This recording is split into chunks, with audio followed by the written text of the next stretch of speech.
what's up, everybody? Today we are talking about Captain America: Brave New World in spoiler detail, and I'm not just going to do it by myself this time. I'm going to talk with somebody you guys have hopefully missed from this channel, or missed me talking to. So now, what's going on, Jose?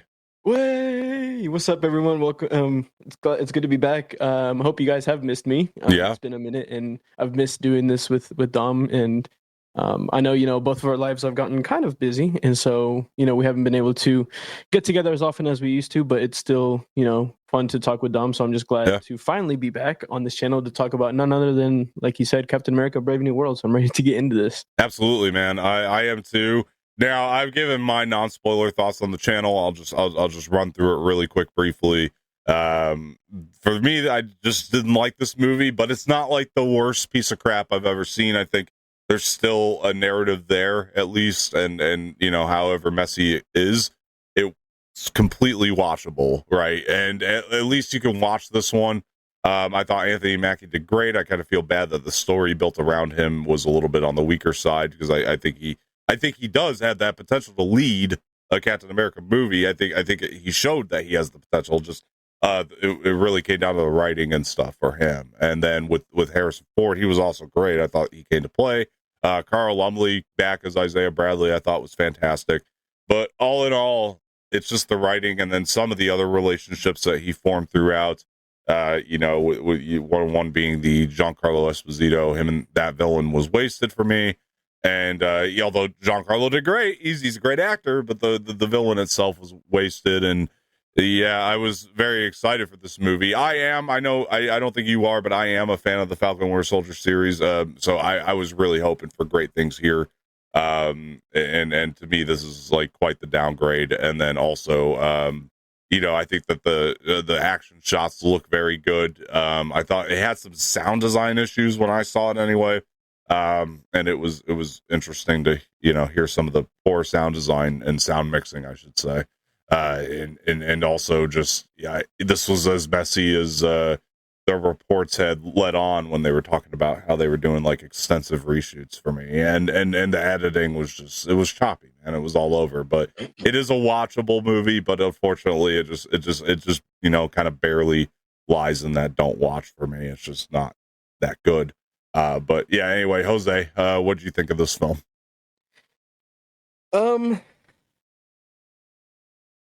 Again, not the worst Marvel movie ever released. No, definitely not. But I mean, definitely not up there with the grades. I mean, the other Captain America movies obviously trump this one. But I think, again, I agree. I think I agree with you. It comes down to writing. I think that, and not only the writing, but also I think just the immense amount of reshoots that they had to do definitely came into play with how this movie turned out. Because I don't know. I mean, I feel like everyone knows that there was actually two. I guess one is an actress. The other one is a current WWE superstar who was supposed to be in this movie.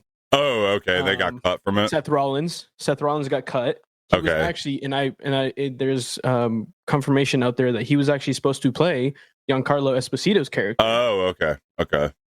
I see. Rosa Salazar was supposed to be playing someone who's also part of the Serpents and Society. It was her. Okay.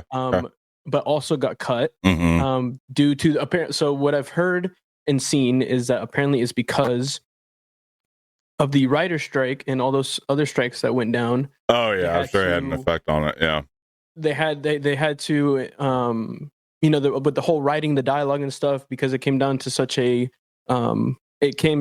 like short time of being able to get the right down. Yeah, man. Actors who aren't as seasoned like Giancarlo Esposito, if you're having someone like Seth Rollins in who hasn't really acted, he probably wouldn't be accustomed to not being able to have the dialogue so close to shooting time that they kind of just had to choose someone else more seasoned to come in, which is probably why they right. Giancarlo Esposito. And then also Rosa's character kind of just got put under the rug and not really explored as much as they probably wanted to. Yeah. And so her character was one that was kind of just literally in one scene really quick, and then that was it. Yeah. So I feel like those two things really were two crucial things that kind of brought the movie also to an area where I feel like those characters were wasted, but they definitely could have been done better. Because Seth Rollins is one of those guys. I've been watching him in WWE since the beginning of his career, and he's just really good at playing that heel, that villain.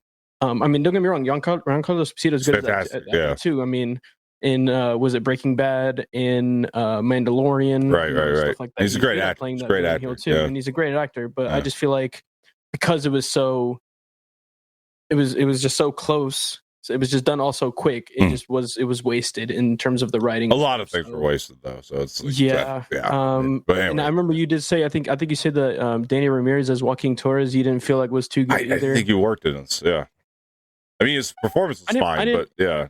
Yeah, I didn't mind him too much. I can see where you're coming from, where he felt a little bit kind of just wasted as well. Flat, like, again, not wasted, just flat. Like it was like don't get me wrong. Like just to amend that really quick, I do think like the scenes with him and Mackie, like that moves the story forward at the very least. But and Danny Ramirez as an actor is fine. He's not my issue. The actor.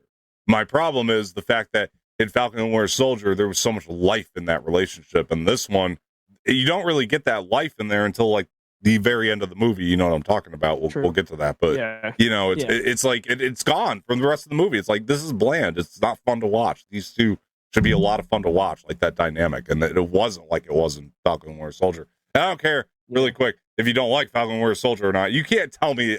You could like this movie more as an experience, but you can't tell me Falcon and Winter Soldier is not as well made as this. It's so much better made than this movie. Like regardless, like you can't. Take that away I can. No, I definitely can't. I don't care if you like it or not. It's just like it's so much better made than this one. It's like anyway. I definitely felt like there was like four to five characters in this movie that, or I guess four really that really stood out to me in this movie. That's obviously Harrison Ford as Thaddeus Ross, aka Red Hulk, as we saw.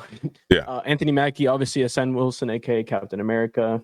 Carl Lumbly as Isaiah Bradley coming back. I loved him. He was for great. the little bit of time that he played in the movie. And also returning Tim Blake Nelson as Samuel Stearns. Yes, I thought his character was honestly really good. His story and everything and how it turned out, all that. I thought he was amazing in this, and I obviously know that this isn't the last we're going to see of him in future projects. Obviously, and so, honestly, those four right there really, I mean, and Shira Haas playing Thaddeus Ross's, like, basically right-hand woman, I thought she was pretty good, too. But I did hear also, too, from reports that her character was supposed to be different as well, but due to, issues internationally with the Middle East, it wasn't able to come into fruition, so they kind of changed her character up a bit to be something different. I still liked it. I still enjoyed it. I just feel like the direction they wanted to go in originally would have been better for the movie. Yeah. But I can understand why, there's kind of problems with that internationally. So again, I feel like also kind of wasted in terms of what we knew she was supposed to be in this movie. Mm-hmm. But I still enjoyed, what she did in the movie for the change that they had to make for her character. Well, let's talk about really quick. Let me jump back just a bit because you were talking about Tim Blake Nelson as the villain in this, and Samuel Stearns, right? Samuel Stearns, thank you. And so I'm of two minds on that. First of all, and this is where we get into the spoilers, I guess. So I'm of two minds on that. So if you haven't seen the movie, tune out. Anyway, sorry, I just want to make sure I put that disclaimer out there. Anyway, so Samuel Stearns, I'm of two minds on him. Is like, one, I'm happy to see him because I like that carryover from Incredible Hulk. I really like Incredible Hulk. I watched it just a few weeks back again, and it still works. I still think that movie's really good. So I was happy to see the carryover from that movie into here. But also, to me, with him, it came down to the writing. I mean, everything, when you think about that character, everything he's relying on is bad odds. Like, everything that he's relying on is bad odds. You know what I mean? And when you think about that writing, it's like, why? And it's like, I know Samuel Stearns was a little bit nuts in Incredible Hulk. I get that. He was a little, But, like, they just, I don't know, man. I thought the idea here is that he was supposed to, like, be even smarter than he was prior. Because he's got the serum now, right? And that part of like what he was saying, which made his brain basically like so much so powerful that they're saying that he can like basically it's like what Doctor Strange can do with the Time Stone, but he just does it in his mind. Right. Well, I know that's what he was telling us, but I was like, yeah, but your mind sucks. Like, what is this writing? And then that's what it came down to for me with him, and it wasn't his acting because I loved Tim Blake Nelson. But his acting was perfectly fine, and it's like don't get me wrong, like he's selling all of this bad writing, but when he really like backtrack and start to think about everything, it's like everything is bad odds with this guy. Like, how is his brain so much better now? Like, everything is bad odds. It's like, I don't know. It just, the movie wasn't very clear about what they were trying to do there, I guess is my point. Like, it was like giving us mixed signals about that villain, because it's like on one end he's supposed to be smarter, on the other end he's really not. He's still the same jackass. It's like, right. So which is it, you know? And so that was my issue watching his character throughout the movie, was that. And then who's actually known as in comics as the character the leader, which is really interesting. Yeah. For those nerds out there who know comics, that's the character he's supposed to be playing in this film. Yeah. So that's cool. Yeah, like that's a cool nod to the comics. And again, I like that. Well, I don't know. I was gonna say I like that they're making nods to the comics in this, but again, it's like I don't, because they screw up the adaptation part of it to me, and so I'm like, I don't know. I also kind of feel like maybe with a different director, this would have been a completely different. I don't know if it's the director or a lot of the stuff that I don't know, but it's like I don't know if it's the director. I looked at you're right though, because I looked at his previous works, and it's not good, right? Yeah, the only one I recognized was Cloverfield, which the Cloverfield paradox, to be clear, but because no, it's not good. And the other thing about that is, like, all right, so let's jump back just a little bit, because like, I would say if you go back to the beginning of the process, you're not wrong in that sense. It's like, well, you don't got to really do the reshoots if the director had everything handled and everything's good, and you know what I mean? Because the right director has everything under control. The reshoots were mainly for those two, Seth Rollins and Rosa Salazar. Oh, there was a lot more, but yeah, those were two main ones. Yeah, I would say those are the two most recent ones, but like you got to remember, this movie was like reshot like entirely, and then reshot again.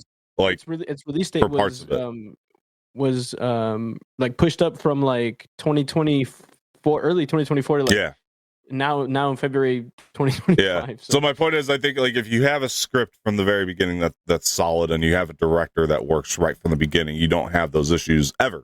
And it just I get that sometimes things happen, but I'm saying like, because I don't know, Kevin Feige, I'm just going off his track record. He usually is pretty much on the same page until like recently, I should say. Like, look at the first 3 phases of Marvel. He's a guy that gets on the same page before he greenlights, right, with everybody, and he knows where we're going and all that. Speaking of where we're going, that's one thing I got to compliment this movie on. I do think it at least works, even if this is like all it has to offer at the end of the day. I think it at least works at like a level of being a connective bridge from, we don't want to deal with this stuff in the past, but we're moving forward. Like, I think in that sense, like if you want to talk about the post-credit scenes, I was going to say that is what I was going to tell you, is that I think that is what is the best part of the entire movie. Probably, because it is. No, that's what I'm saying. It is because of what it hints at for the future of the MCU. Which, let's hope that all that turns out good. Because I'm not feeling great right now. You know what I mean? Because again, I'm not trying to be negative on future stuff. From Deadpool Wolverine up here to now Captain America. Deadpool Wolverine up here, Agatha pretty damn good. Maybe not quite on Deadpool level, but pretty damn good to me. And then here, and it's like, okay, Thunderbolts, shoot us back up. Like we're basically Thunderbolts looks great, but we're on a roller coaster right now with the MCU. It's like up and down, up and down, up and down. I was like, I'm hoping Thunderbolts can shoot us back up, lead us right into Fantastic Four, because I love both of those trailers, by the way. I've seen Easter egg breakdowns from New Rockstars, Eric Voss, about his thoughts on what's going to happen to Thunderbolts and stuff. And if that's actually what's going to happen, then I'm honestly more excited for the movie than I think I was previously. Oh, I can't wait for Thunderbolts. Like, it looks so good. The trailer was solid, and then so is the. That's one thing I will say about this. If we're talking about like the marketing of it, like, were any of the trailers for this one, like, they weren't bad, but like, were they like as solid as like the Thunderbolts and Fantastic Four? The only thing that hyped me up from the trailer for this movie was the fact that Harrison Ford is going to play Red Hulk. I think that was the only thing that excited me from the trailer. They paid me. I had to do it. No, what's crazy is he actually wanted to do it. According to Kevin Feige, Harrison Ford came knocking on the door saying he wanted to play that. Oh yeah, but he felt like he wanted to be there though. It's still like, I won't disagree entirely, because he did feel like, anyway. I see the report that just came out says very differently, that he was very grumpy on set the whole time. But anyway, As if I'm judging, I did hear there was issues on set. Yeah, I did but see that. I'm judging by the performance alone. Harrison Ford is not phoning it in at all at this movie. He is like, he's one of the highlights. Anytime him and Anthony Mackie are on screen together, Yeah, no, he looked this like, movie he looked really like works. He he looked like he wanted to be there on set and play that role. Yeah, for he sure. was a great Ross. He was great. Yes. He filled in the shoes very well for William Hurt. You know what I mean? So I thought he was a good pick. There was nothing about him made this movie on his Red Hulk. There were some issues with his Red Hulk in terms of I mean, let me say this right now. The CGI was really cool in keeping with how they did it for Mark Ruffalo's Hulk, but looking back on it, some of the wider shots with the CGI were kind of iffy, which is why I think that they decided to try and keep it more close to, like, keep as many scenes close up to Red Hulk as possible, because some of the wider shots of him, his CGI was kind of like off. I'm usually not this guy, but I think during the Red Hulk stuff, which is all of 7 minutes, if that, I don't even think that, like 5 minutes of the movie. Anyway, it doesn't matter. The point is, I think I'm never this guy, but I think with me in this particular case, I was so action finally that I just didn't care about the CGI. Like, I didn't pay attention, I guess, because I was just so sucked in.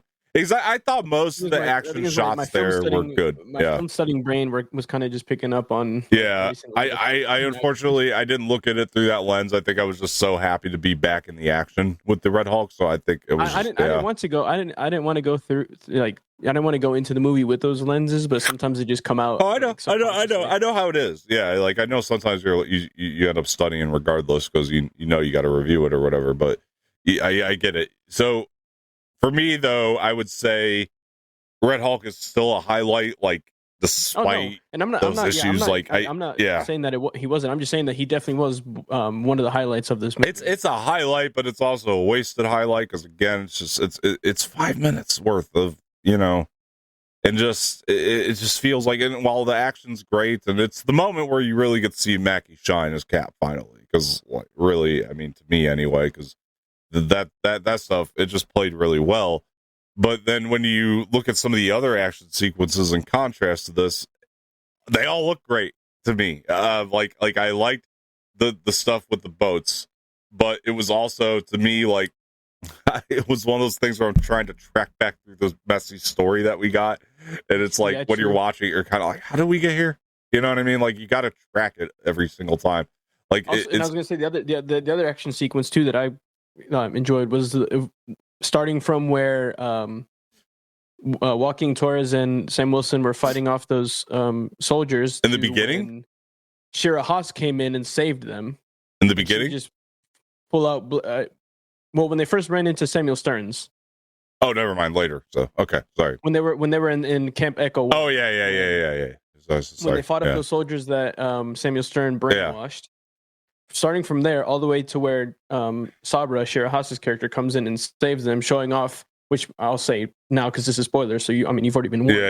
Is that her character is an ex-Black Widow, so she comes in and fights looking like she's Scarlett Johansson's Black Widow. Oh, yeah, okay. So that aspect I enjoyed a little bit, because that was like that action sequence. Some of the connective stuff. Cool. Yeah, it was a cool action sequence, and that aspect I enjoyed, because it was actually with the connecting it back to the Black Widow stuff that we still kind of have lingering, from that. And so again, while this movie only offers that, to me, like, it's loose ends that we're tying up, at least it's there and it kind of works. Like, yeah, true. That's kind of the stuff that works, is the connective stuff. Like this connects back to Eternals in a big way. I still really like Eternals. I think people are crazy, by the way. I think y'all are nuts for not liking Eternals. Because I'm one of those two that likes it as well. I think it's a great movie.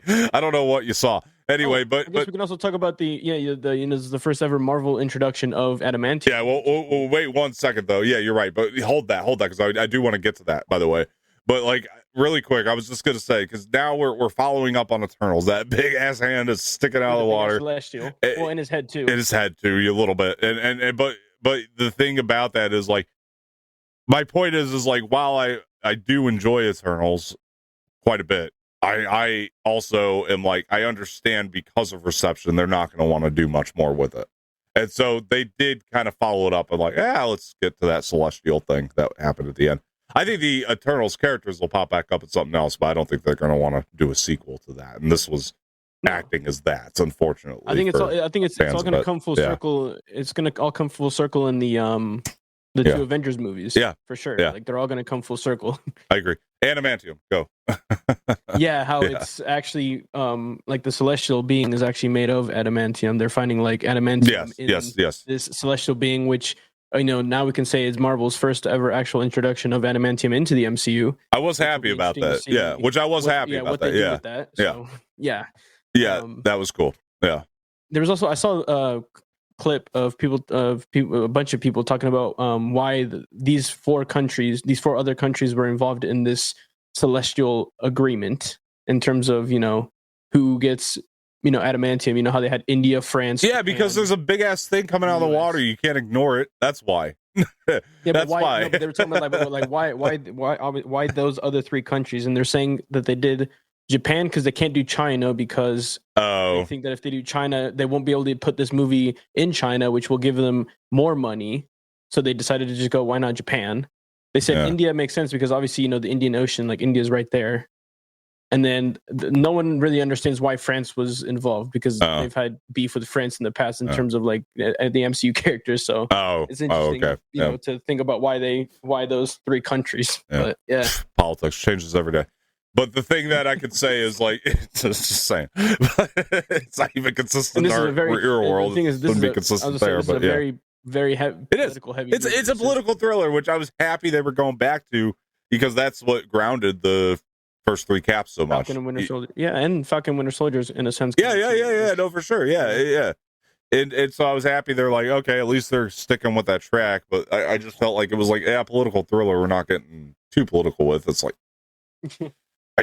I'm not trying to get into real world stuff here, but I'm just saying, like, I get that our real world is a little topsy-turvy, but like, stick to your freaking story. I heard that was a lot of what the changes were. It's like, no, that's what I mean. Like with characters too. A lot of the stuff was changed because of real world political problems. So we'll move on from that though, because I don't want to talk about it anymore. But that's why Shira Haas's character was changed from right the Israeli superhero to an ex-Black Widow. Like, because of problems with I've heard it all, but stick to your story. Stick to your story. I don't care what happens in the real world. Honestly, have some balls. Stick to your story. If you got a good message, like give us the fiction, please. Like, If you got a good message in your story, then it's either going to work or it's not. But let it fall when it comes out. At least like the movie's cohesive. It's not messy. We don't see the cracks. The cracks are so clear in this thing. Like honestly, to me, like when you think about like the cracks that are in this script and the story and the cut and the editing and all that, like you could just, it's so clear. It shines through ever so clearly, especially when you start to move into like, man, the middle section of this movie is so all over the place. Like we were kind of already touching on it, but like it's so all over the place. Like, and it's not like in a way that's like it doesn't work because again, like if you're following the straight through narrative, they weaved enough in there to where you're like, yeah, but also like you could feel right here. I'm just going to spoil this part because this is the spoiler talk. Well, I'll say after about the first hour and a half, it starts to really dip, and then we get Bucky, and because you could Congressman Bucky. What? Congressman Bucky. Yes, Congressman Bucky. Sure, but I'm also saying like when he pops up, immediately I went, "Thank God." No, you know what's crazy is I said that in my head. I was like, "Oh my goodness, yes, we get Bucky. Thank goodness." And that's where you start to see the crack because once Bucky comes into this movie, it feels like a Marvel movie again. Like it feels like an MCU film, and you're like, and it also just took me back to that. Took me back to like Falcon Winter Soldier as well vibes, which was great to see. Yeah. It also tells you how that the Thunderbolts movie is taking place not too long after this movie, or maybe even like closely to this movie, because obviously the Bucky you see in this movie is dressed and looks and has the same hair and everything as the Bucky in the Thunderbolts trailer. So you know that these two movies take place very, very close together. Yeah, for sure. I agree with that too. I did notice the haircut, as I was watching it. So it does allude to that, or into the fact that it's like, this is going to lead us somewhat into Thunderbolts. But the only reason they hired Sebastian Stan is because they were like, we got a mess here and we got to clean it. And that's my point. And that's the only reason why. Because it is. When he comes into the movie, it starts to fix itself. This is what I mean. I talked about this in my non-spoiler. leading into the third act, it starts to clean itself up a little bit, and it starts with Bucky. It really does. Like, it really starts with the Bucky stuff, because then it's like, oh man, we're back in a Marvel movie. And the scene with him and Mackie is great. They crushed it together. They were so good in this movie together. And in a small amount of time.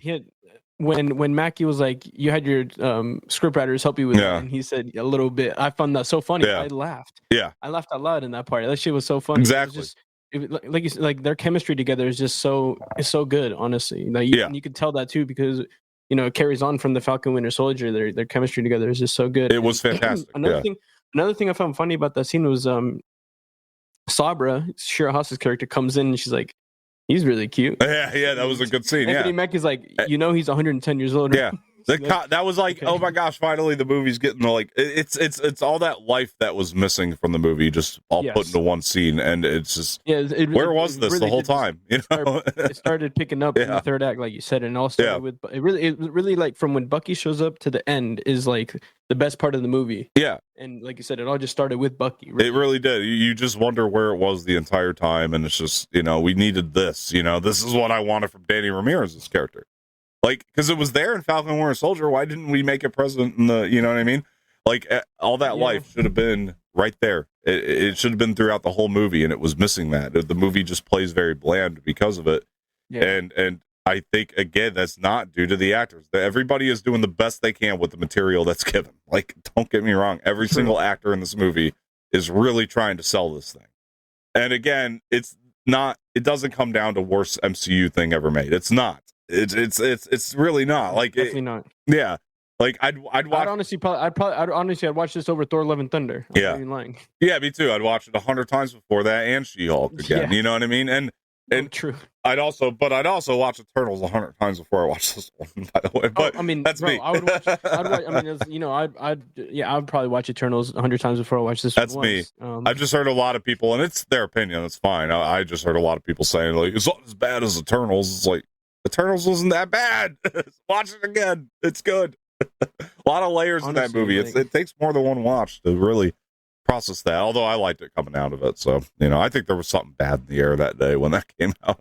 I don't like. I saw Kumail Nanjiani on Michael Rosenbaum's podcast. That's what he was saying. He said exactly how I was feeling when that movie came out, which was, I think there was something in the air, like something was stirring in the air that made people like not like that movie, even though like every bit of it is well made, like everything is.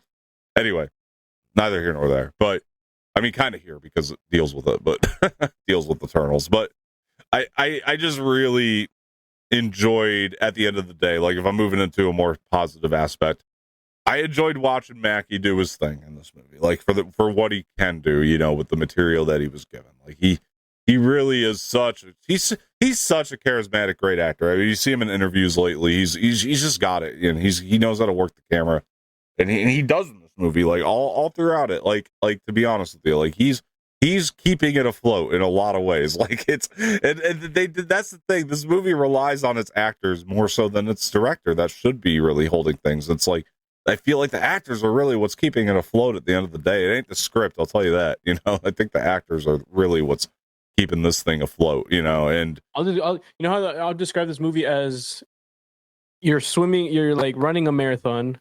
Yeah. And the person's getting like towards the end, he's like about to pass out, and then someone comes in and just like presses his chest to bring him back alive, and there's Bucky right there. Bucky just comes in and is just like, oh, Bucky, yeah. He does. He resuscitates it. Right. And that the word, just finishes the race. Yeah, exactly.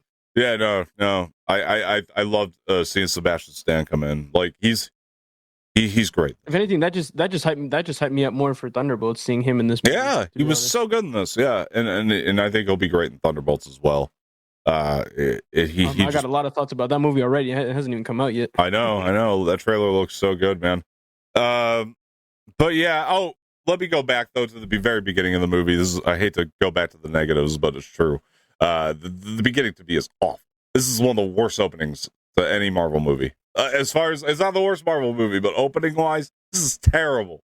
Like, what are we even doing in this beginning scene? Like, it doesn't really set up anything. It's like, all right, let's watch Cap do his thing.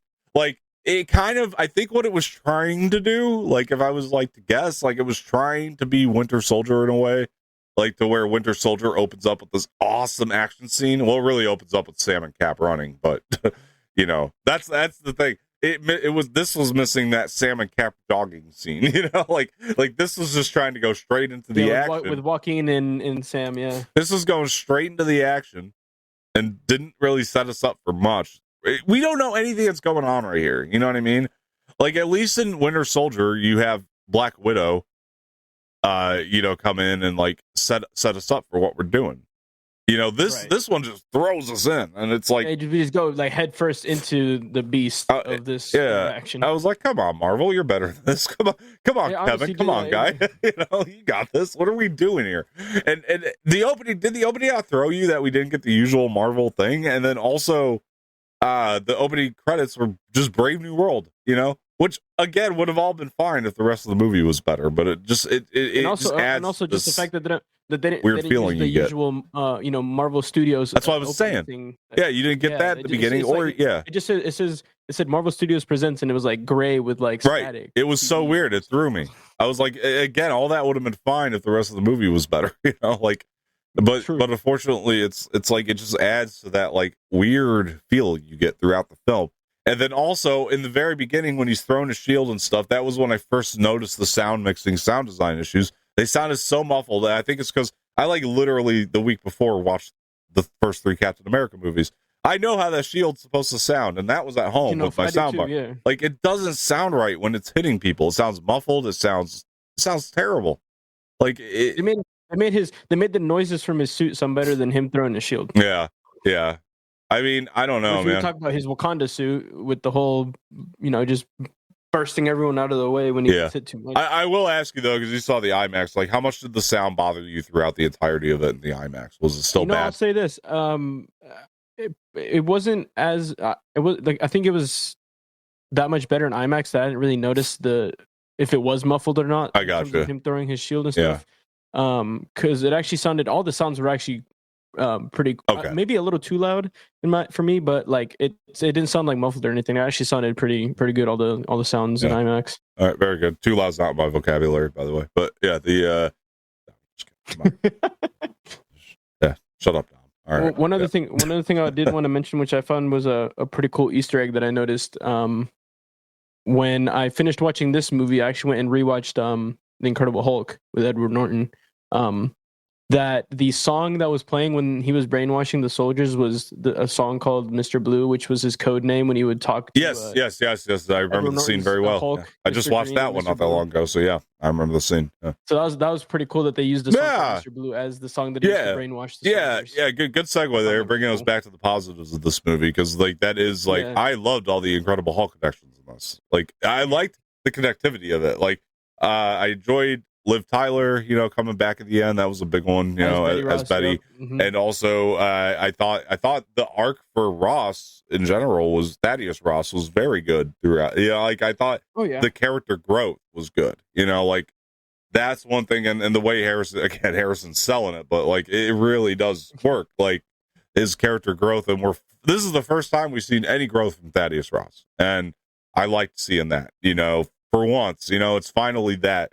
That's one thing this movie gives us that really works, and it all started with Incredible Hulk. So I love that connective arc, I guess, for him, and I guess I found it interesting that when Thaddeus Ross wanted to talk to Sam Wilson, he asked him if he could rebuild the Avengers. I found that interesting as well. Yes, so yeah, starting with that too, because that was like, which ended up not being the plot at all.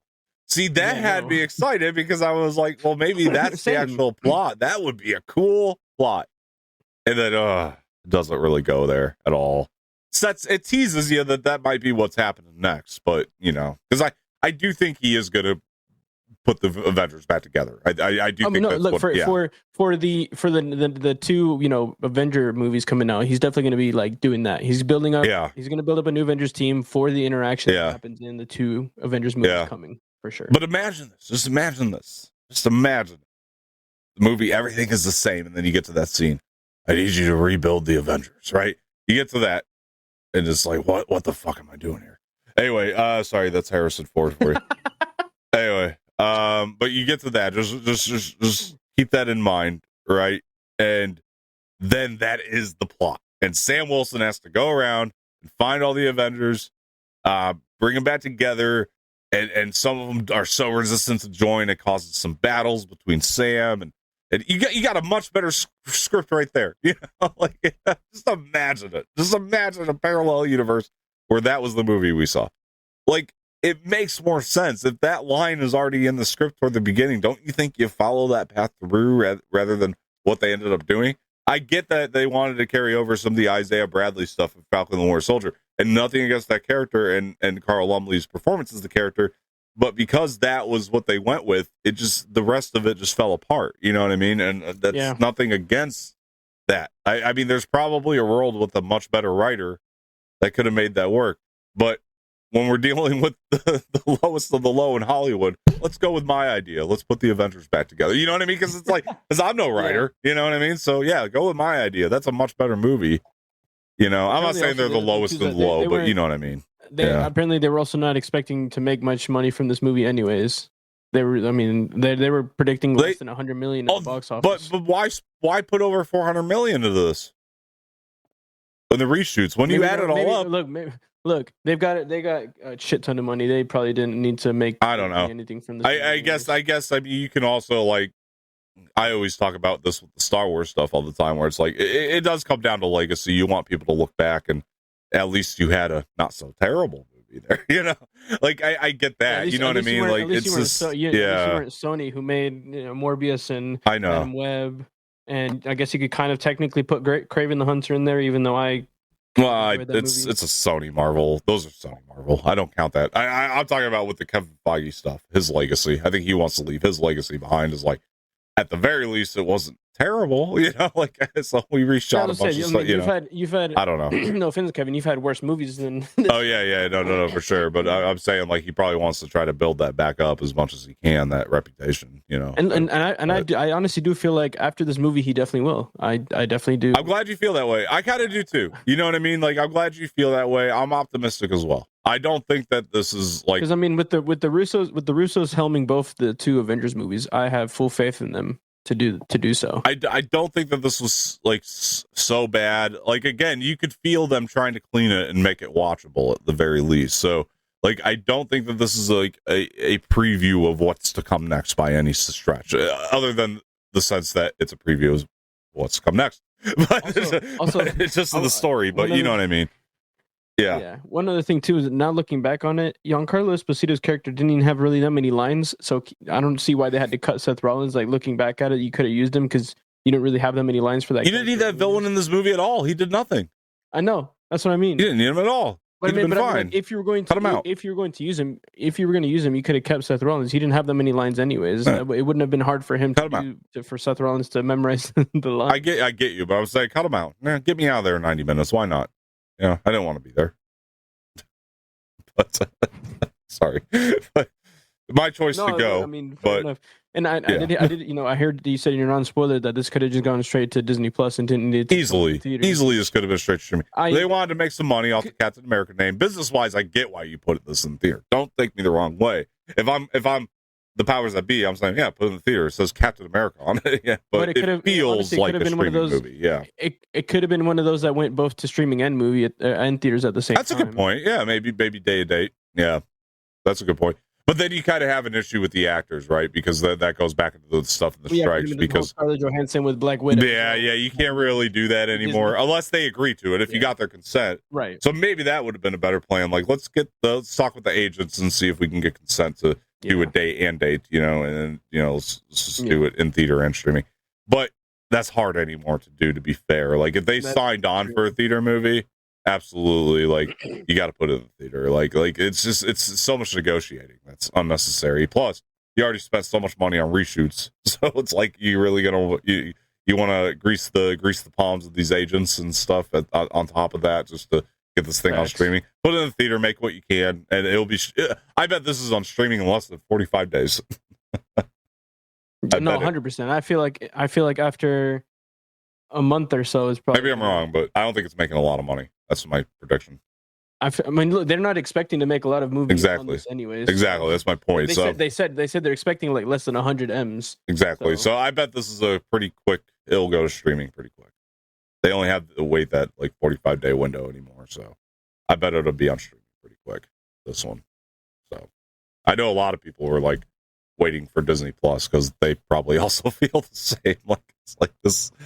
And I said this from the beginning. I know I don't have receipts for this because I never did a trailer reaction for this movie. I don't believe so anyway. But I do remember when I first saw the movie, it was like, it looks good. It just looks straight to streaming. And that's exactly what it was.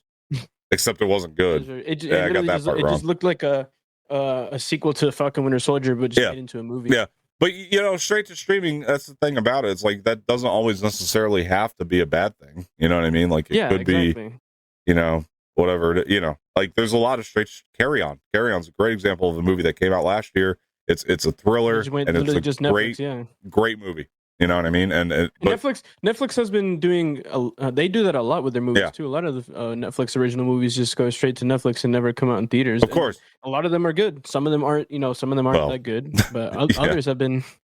Others have been good. Like you said with Carry On. Carry On is I enjoyed that film a lot, and that one was only on Netflix. Yeah, I don't know. I think for every Carry On Netflix, there's 500 kissing booths on there. But that's just me. But the thing that what do they have, like 3 or 4 movies? I think that franchise, I think, has like 4 movies. It's crazy. I don't even know how too many. How about that? How they were able to make. Nah, hey, teach their own. But the thing that I like, the thing I would say though is my point is like if I saw Carry On a big screen, I would have said the same thing. Felt like a streaming movie, but it would have been a better streaming movie. I still would have liked it in the theater. True. But my point is I still would have said that to myself when I saw it in the theater. It's like felt like a streaming movie. And that's not a bad thing. But here's the other thing too. Though, in this case, it is though. Yeah, go ahead. I'm glad I have AMC A-List because now I'm not paying almost $30 to go watch these movies in theaters. It's like I'm only paying like $2 a ticket. Yeah. So even if the movie's bad and I think quote unquote bad and I didn't really enjoy it or whatever, it wasn't worth my time. Whatever. At least I didn't have to pay that much to watch this movie. So it's like I'm not spending these obscenely amount of money on tickets. So. Yep. Well, anything else to add about this before we wrap up the spoiler talk here? And go into the end credit scene? Oh, we did already, kind of. I mean, we could touch on that really quick a little bit more. We could really talk about like the specifics of the end credit scene. Go ahead. Take it away. I mean, obviously we see Sam Wilson is in the raft, obviously after he visits Thaddeus Ross, who's in there. And then, obviously his daughter comes up and they have a whole conversation. He goes, and it seems like to me that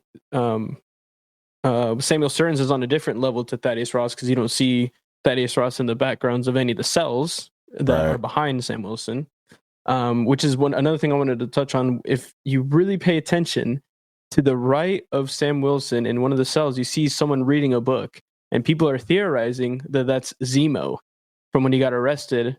When he was at that place where Captain I guess it could Bucky be. and Iron Man fighting each other. I guess it could be. If you remember, and I think it was in either one of the scenes or one of the end credit scenes, you see him in the cell reading a book. So people are theorizing that it's him. It could be. The other theories are that now that the Netflix Marvel shows are canon, is that it could be characters from either Jessica Jones or Luke Cage that got arrested and put into or that they could also just be in that cell and that is Zemo in the background. Yeah. I don't think it's going to matter after the swaps, but yeah. True. Sorry. No offense. So to continue with this end credit scene, obviously Samuel Stern is basically saying Sam Wilson basically says that your plan just blew up in your face and that he didn't kill me and that, he really isn't that much of a monster as you thought.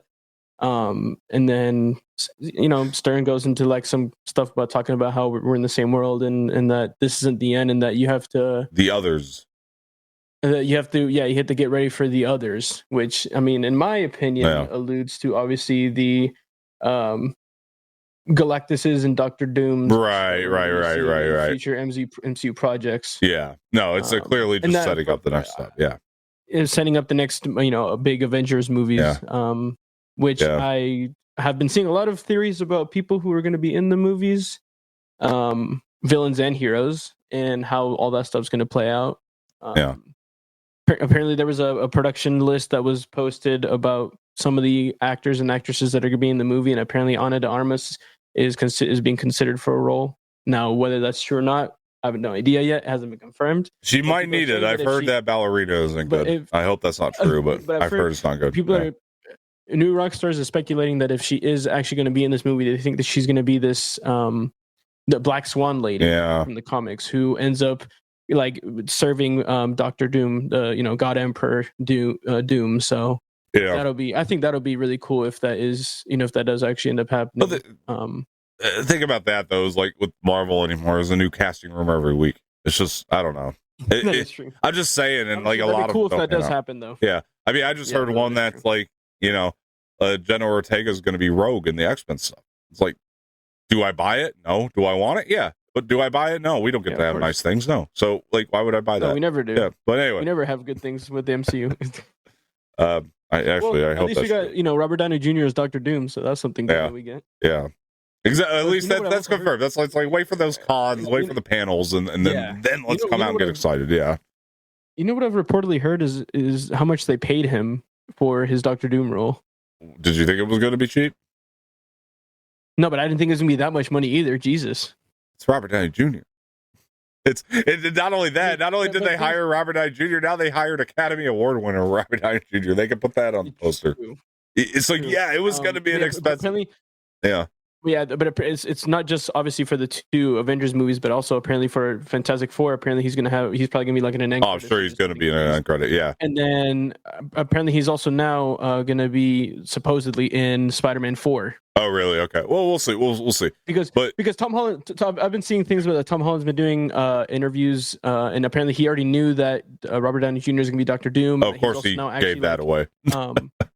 He's actually like been involved with the script writing and stuff too. He's been in the meetings and stuff. Oh, I believe that too. Was also given like Zendaya has been given the script to like read and stuff, so they all know like what's going to happen. So like they're saying that like Doctor Doom is going to play a vital role in Spider-Man 4, so that'll be. I gotcha. Because it also it's released in between Doomsday and Secret Wars, so like that's like so like Doctor Doom's going to have like a big role in that, so it'll be interesting to see. So that's why like his. They paid him $100 million.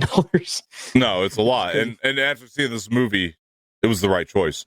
They need this. No, sure. I'm sorry. After seeing Captain America, I was like, they need that Robert Downey Jr. casting because no, for sure, facts.